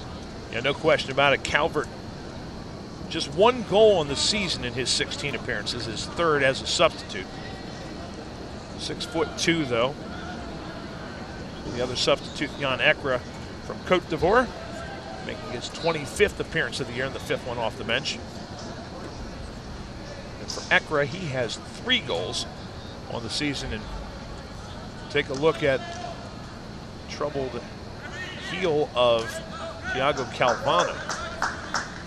And for Penn FC, they are going to make a substitution here, I'm sure. This is going to be for Calvano because they cannot afford to be down a man, especially with the Independents looking to push their advantage. And that is going to be Walter Ramirez, who will check into the game. The Honduran will make his second appearance off the bench, 12th of the season for Coach Raul Voss. You can assume we're going to have some stoppage time here in the second half due to this stoppage right here. Yeah, there will be some significant stoppage time, but the clock clearly a factor now at the 83rd minute and counting. More of a factor for the team who needs a win tonight to stay alive. No doubt about that. Independents will not be eliminated officially if they don't get a win tonight. In fact, with a tie, they still stay alive, but realistically, you can't expect to without winning 3 straight, the Independents cannot expect to stay in the hunt. Quick restart for Penn FC is attempted, but because Penn FC is down behind the play, as undercut on the play, I believe, was Jaime. And he's in some pain. And they're going to call the trainer in for this. So your stoppage time now, Brian, you better have that stopwatch, brother, because right. I'm going to be counting on you to give it to us straight. You need more than the stopwatch right now. You see the calendar. It's actually Menjivar who goes up, and he landed. That's probably a wind out of your sails sort of thing, and his back as well. You hope it's just wind out. He's okay. That's painful. He's a tough dude. That's to play as many games as Richard Menjivar in the position he plays. 29 starts out of 32 games this season, tops on the team. You're getting banged around. I love the folks that say that this is a non-contact sport. Kasana tried to cross, could not find it. Throwing coming up for Penn FC. Ramirez looking for Kasana. Flicks it into the box. Penn FC can't get it. Not the most defensive-minded group out there, though, for the Independents, as they've pulled a defender. So Penn FC will try. They have no reason not to go for the win anyways. So Venter finds the second-half sub, Baffo. Ball played Resent, looking for Kasana. Watson deflects it off his foot, which will draw cheers from the Capital City crew, who are over there to help harass the opposing keeper. Sports section for Penn FC. It's not intentional playback, so no call. The MVSC, Brian, the most valuable fan. They are an amazing group, the Capital City crew. Never miss a match, never quiet for a minute. And here's something for them to maybe cheer about is Paulo Jr. over here on the left side. Has Ramirez overlapping. We'll take the shot. Low, deflected. Miller saved it but doesn't get it clean. Baffo knocked down in the box. You're not going to get that call, especially at this stage in the game. And the ball is won by Cordell Cato. Very interesting decision there to go ahead and take the shot. He had the man on his wing, decided to go right at the keeper. He did, and it was not a clean save, so it turned out that was a pretty good decision. Johnson into the center circle. That is Martinez. It is definitely 3 in the back right now for the Charlotte Independents. 2-2 game. Cato on the left side. Drops it over for Kiffey. Crossed into the box. Pizer up high. Can't get it clean. Was deflected by Zayed. Zayed is the guy who ends up getting called for the foul, and Pizer will stay down, or at least for a moment, as he feels the effects of that challenge. His ribs are going to be sore tomorrow. Now they're sore tonight. They're really going to hurt tomorrow. Penn FC's next game will not be until next Tuesday when they play New York Red Bulls 2. See this one and head right into the left side of the rib cage. Pizer will move this one up the field. 87th minute of action. Probably looking, I'm guessing, maybe 5 minutes of stoppage time as Eckler gets clipped from behind. We called that one the same, Brian. So, you know, you're the master. So I'm just going to say I followed in your shot. Didn't say it's right yet. Well, we'll see. You haven't been wrong yet. Eckler brings it to the inside, dispossessed the ball. Opportunity on the counter for Penn FC. Jaime, and that should be a handball and a yellow card to Joel Johnson, and it is. No question that time. Was caught off guard. They didn't have numbers the other way. Got the hand up. And Joel Johnson picks up the yellow card here in the 87th minute of play. You see the replay on this one, and Johnson right in front of the official. He didn't do anything to disguise that, Brad. He was doing two things. One, he was actually trying to reach out and grab Paulo Jr., who had gotten by him. Instead, he got the ball instead. So Menjivar with 2 assists already in this one. A third one could put Penn FC in the lead.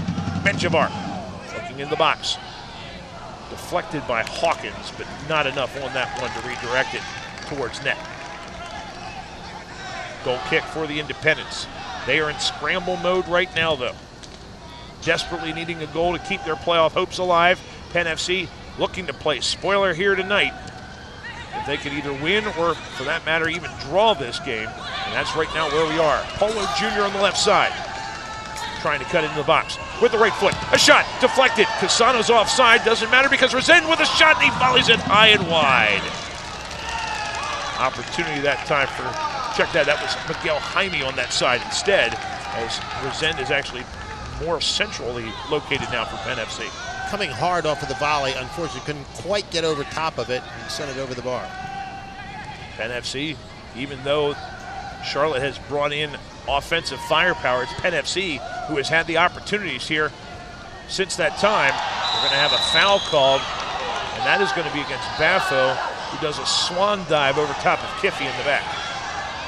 I'm not sure how you get a foul out of that. And Kiffey takes exception to something. He's trying to explain to the referee right now. Three players. I don't know how you get away with that. So far he has. We'll see if our center referee, Guido Gonzalez Jr., will try to get some sort of semblance of calm here between the two teams, as he's going to call Baffo over. He's going to call Kiffey over. Let's see what he decides. And this, again, is wasting valuable time, even though this is supposed to be added. He's going to show them both yellow, which is, I'm really not sure where Baffo gets it, unless he said something. Yeah, I'm with you. He must have said something, because the shoving was all going the other direction. So you never know what went on down on the pitch. So Kiffey and Baffo getting cards of yellow here in the 90th minute. We're going to look at the replay and see if there was anything here. Maybe he clipped him on the way by. And it's an unintentional clip, that's the thing. And Kiffey going to the ground and took exception to it. If he's wise about it right now, he's actually wasting time from his own team at this point to try to take the lead, as we are now into stoppage time, and we await the sign from our fourth official, who is out trying to help out and get some control. So he's going to be a few seconds late trying to get this the board up to let us know how much stoppage time there is. But we are in stoppage time right now. There will be a fair amount of it. Only 3. That's surprising. 3 minutes of stoppage time. We had thought more than that before this little altercation here took some time off the board. So that is a very significant disadvantage to Charlotte at this point in the match. A goal is a winner, you would think, either way. You would think. Kaiser will boot the ball long. We are already deep into the first minute of stoppage time here in Harrisburg. Brian Kaiser along with Charlie Giroux. 2-2, Penn FC, Charlotte Independence. Last opportunity maybe here for Charlotte to try to make the playoffs. Prince Baffo goes over to the right side. Sends it up towards Jaime. He loses the ball in the middle. Martinez, here's Ekra. Ekra with a little bit of room. Goes wide to Gebhardt. Drops it off, looking for Jorge Herrera. Into the corner he goes. The veteran spins it inside. Hawkins was able to clear it up and out. Martinez will keep the ball in the Charlotte half of the field. Ekra toes it forward. There's 3 guys in the same spot, and none of them where Ekra played the ball for Charlotte. Ball deflected off of the Independence last. And we are more than halfway, you would think, through stoppage time. Still 2-2 our score here between Penn FC and the Charlotte Independence. Baffo turns, sends it towards the Charlotte end, but that didn't bend enough for Casana. And it's a goal kick for Brandon Miller. All played up, a lot of room that time. Opportunity. Cato, dispossessed for a moment. Looking, plays it centrally. Gebhardt is there. Looking, drops off Herrera. Zaid chips it backside, headed back towards net, and Penn FC able to clear it away. Baffo will send it long. 1-on-1. Casana cannot beat Watson to the ball. Watson knows his team's running out of time. Maybe about 30 seconds left to go, and Casana dispossesses him of the ball. Maybe a last chance for a winner for Penn FC. Up this near side. Polo Jr. keeps it in. Great show of skill there. Very nicely played. Ramirez. Resend has some room on the right side. Steps over a couple times. Shot deflected, and it's over the crossbar. It's going to be a corner kick for Penn FC, and you would have to think, based on the stoppage time, the Independents are not getting a win here tonight. Will they be able to hold off one last corner kick opportunity from Penn FC? I think that's the question at this point, Brian. Stoppage is basically shot, and you're going to get this corner. Menjivar's big foot. Let's see what he can do with it. Venter, along with Hawkins on the backside. They go near post, headed by Baffo. Deflected. Once again, corner kick Penn FC, as it was last deflected off of a Charlotte Independence defender. Pretty much exactly what they wanted. They got a pretty good strike off the head of Ventar, so let's see what happens this time.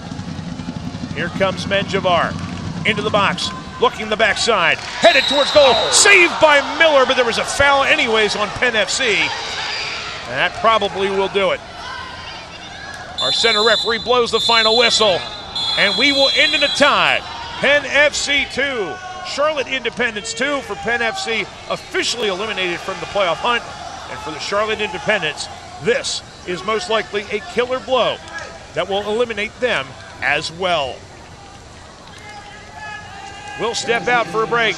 When we come back, a post-game wrap to this one. Penn FC and Charlotte Independents tie drawn at 2 here on ESPN+.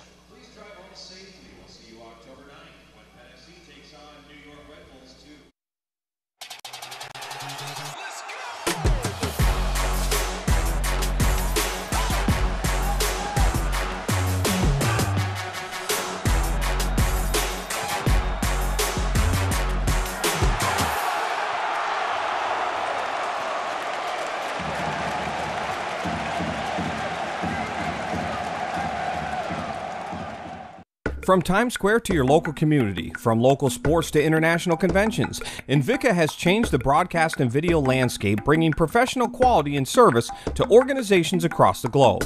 Through professional, college level, and local sports, festivals, competitions, parades, and telethons, conferences, and commercials, Invicta is bringing the power of video to more people and markets than ever before.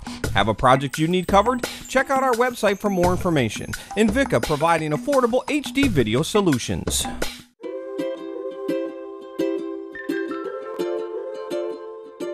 All across Pennsylvania, families are living their lives in their own homes. Not long ago, none of these families believed it possible. And then they discovered there was someone who could help.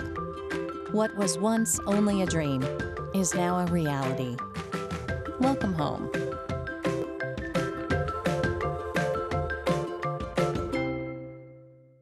Did you know all electronics must be recycled? It's the law, but more importantly, it's the right thing to do.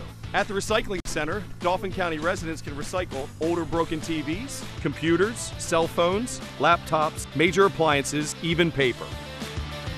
The Recycling Center is conveniently located on Cameron Street in Harrisburg. It makes recycling fast, safe, and simple. Stop by the Dauphin County Recycling Center today and help us recycle the right way. And back one final time here at FNB Field. Brian Kaiser along with Charlie Giroux. You see Lucky Kasana. He had the equalizer in the 44th minute of play tonight. And that's how we end 2-2 as we take a look now at the highlights of this one. And it started off, Derek Gebhardt was a problem, and Ayman Zaid was the goal scorer, not on the first one, but also on the second one. Gebhardt getting the assist on the second one. Zaid's brace in the first half made it 2-0 in favor of the Independents, but Richard Menjivar and his beautiful free kicks would find Kyle Venter in the 37th, and then he would fire another one in, this time to Lucky Kasana in the 44th minute to tie this game at 2. Love to show you the second half stats, but realistically, there weren't, because Penn FC controlled it, but could not get shots behind Brandon Miller, and you see the dominance there, 19-8. The Independents, for needing this game as bad as they did, just didn't have enough tonight. Really remarkable, Brian. At halftime, Raul Voss said it, Brian Kaiser said it, and I said it, that there would be additional scoring in that second half. And bluntly, that second half was a dud up until the last 5 or 6 minutes. And the shot advantage there for Penn FC kind of tells you the tale of tonight's match. That second half for Charlotte was a wasted opportunity. And now what they find themselves at is 5 points out of the final playoff spot, but considering that 45 is what you're going to have to get to bare minimum, they are, for all intent and purposes, out of the hunt. As is Penn FC. Their next home match will be next Tuesday, October the 9th, 6:30 start time, right back here at FNB Field. They will be taking on another team that they can try to play spoiler against, the New York Red Bulls 2, who currently sit in the table in the number 10 spot overall. Still time to get tickets for the last 2 home games. www.pennfc.com for that one, or the final one on Saturday, October 13th against Toronto FC 2. Well, it's a beautiful night here for soccer, and the result ends up a 2-2 draw between Penn FC and the Charlotte Independents.